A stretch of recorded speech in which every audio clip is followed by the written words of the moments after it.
Hello, मैं Sagar Kumar Tiwari 12th agriculture में बात करते हैं। मैं सागर कुमार तिवारी 12th एग्रीकल्चर कृषि विज्ञान की बात कर रहे थे अपन फर्स्ट चैप्टर की। कौन सा है बेटा? फर्स्ट चैप्टर में अपन ने पढ़ लिया शस्य विज्ञान, मृदा एवं बीज।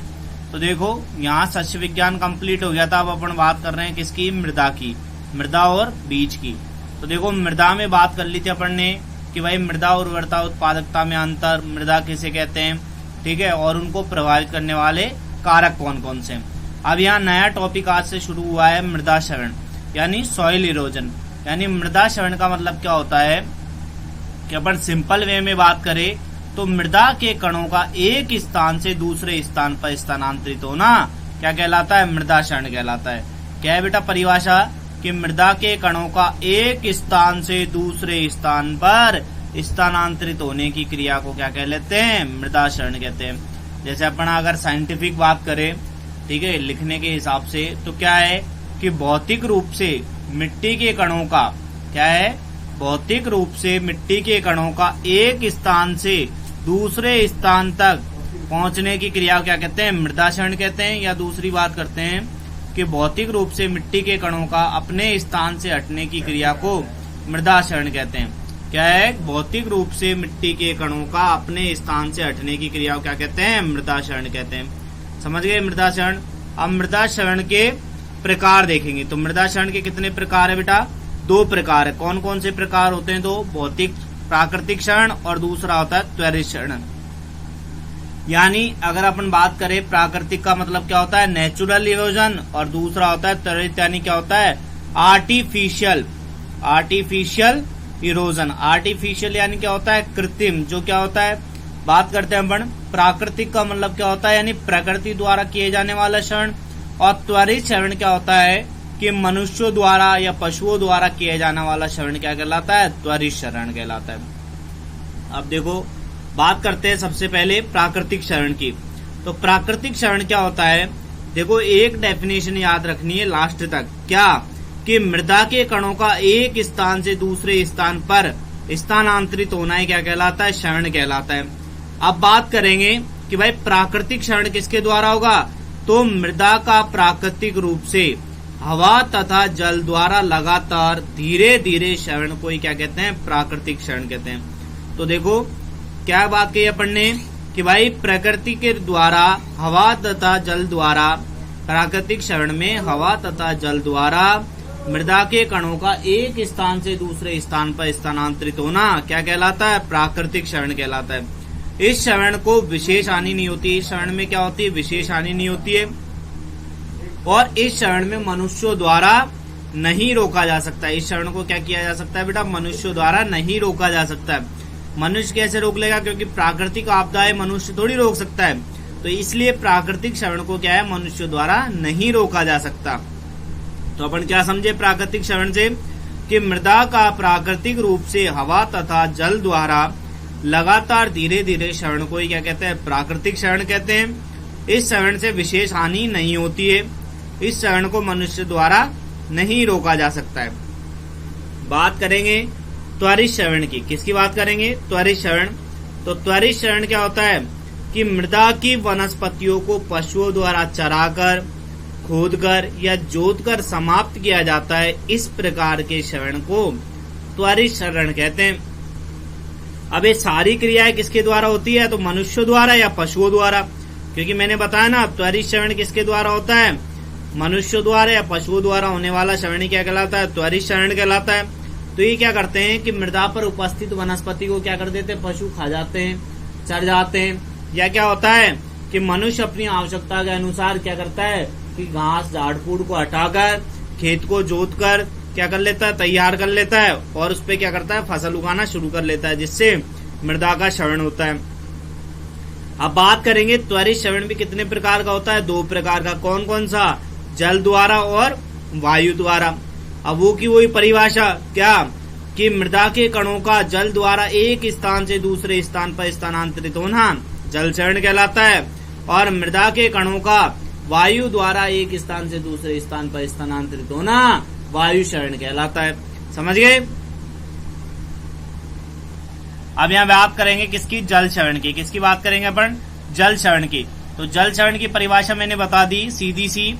क्या है, एक तो होती है बुक की लैंग्वेज, एक होती है अपन को याद करने वाली। तो बुक और याद करने वाली लैंग्वेज में अपन ज्यादा अंतर नहीं देते। क्यों? ताकि आसानी से वो क्या हो सके, याद हो सके।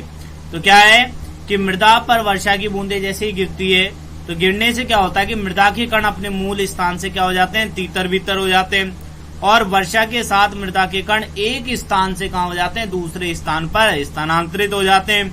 इस प्रकार के क्षरण को जल क्षरण कहते हैं। इस प्रकार के क्षरण को क्या कहते हैं, जल क्षरण कहते हैं।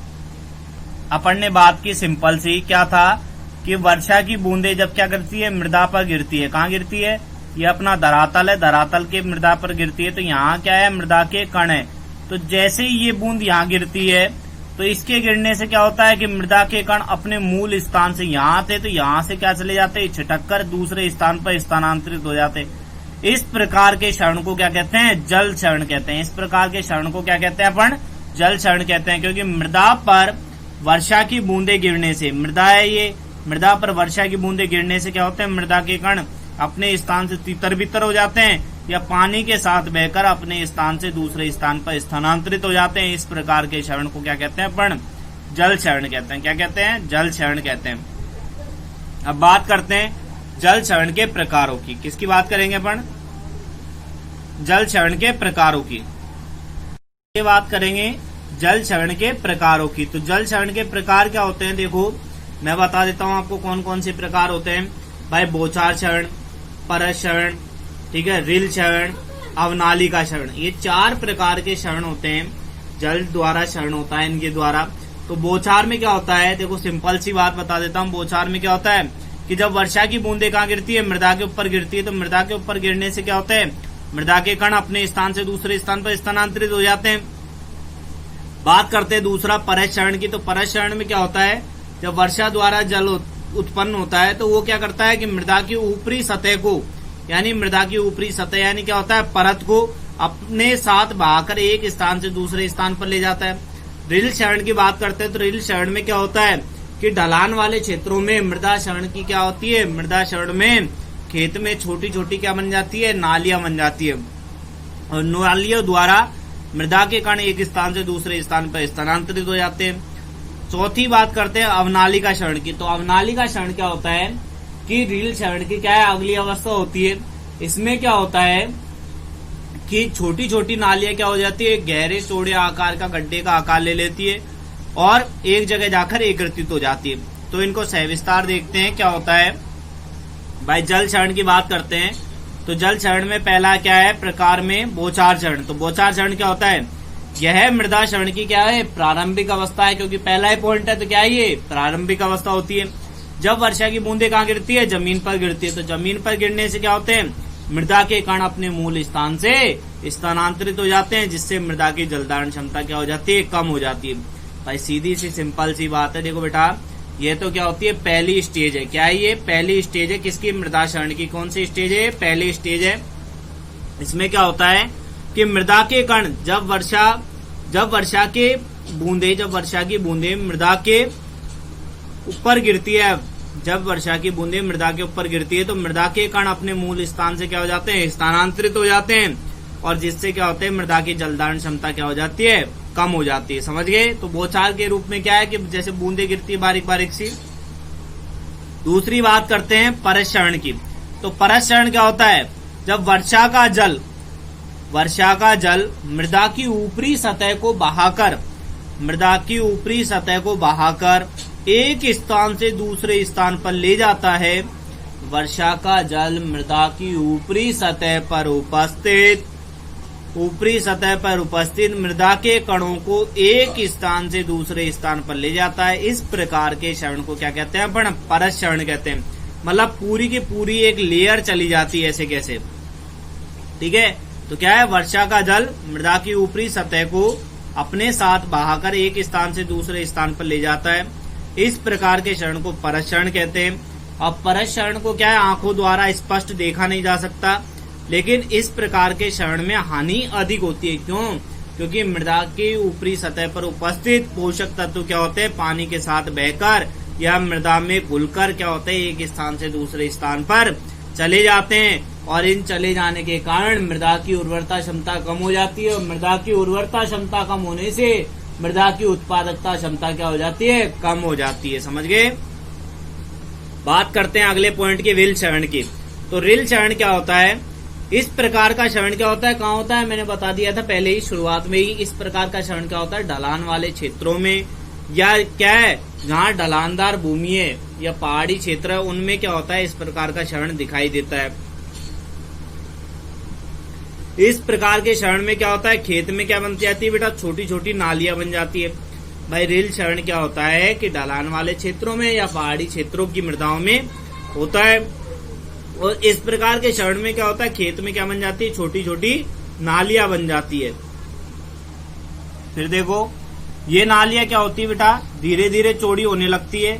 हालांकि ये नालियां क्या होती है, ये नालियां धीरे धीरे चौड़ी होने लगती है, लेकिन क्या कर सकते हैं अपन, इनको जुताई द्वारा समाप्त कर सकते हैं। क्योंकि खेत की जुताई करने से क्या होता है, खेत वापस कैसा हो जाता है, समतल, और समतल होने से क्या हो जाता है, ये नालियां क्या हो जाती है, समाप्त हो जाती है।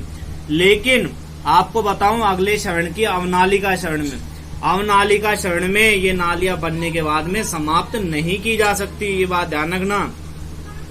और मैं ये बात कह रहा हूं आपको, जो ये टॉपिक पढ़ाया है मृदा क्षरण, इससे जेट, आईसीआर, बीएचयू, ठीक है, और भी अदर कंपटीशन में एक ना एक क्वेश्चन हमेशा पूछा गया है।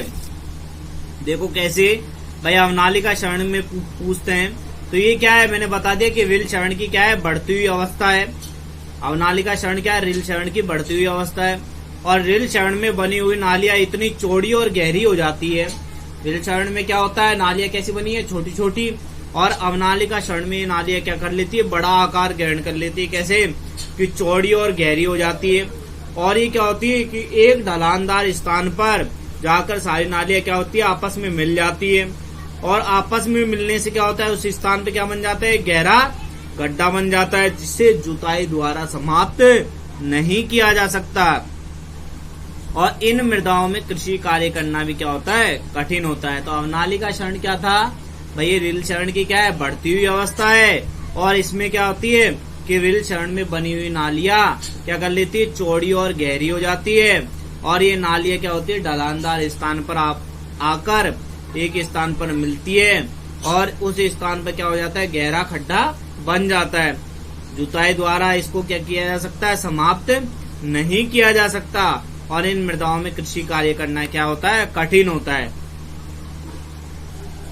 तो बेटा आप सबने देख लिया ये, ठीक है। तो मैं ये कह रहा हूं कि इस चीज से हमेशा कंपटीशन में क्वेश्चन पूछा गया है। और आपके हाफ ईयरली मतलब क्या होता है, अर्धवार्षिक और वार्षिक में भी यहाँ से क्वेश्चन जरूर पूछा जाता है कि मृदा क्षरण क्या होता है, परिभाषा, मृदा क्षरण के प्रकार, मृदा क्षरण के प्रकारों में फिर जल क्षरण के कितने प्रकार होते हैं, वायु क्षरण के कितने प्रकार होते हैं। तो इस टॉपिक को विशेषतः सही ढंग से पढ़ ले और अपनी बुक में इसको नोट कर ले, ठीक है।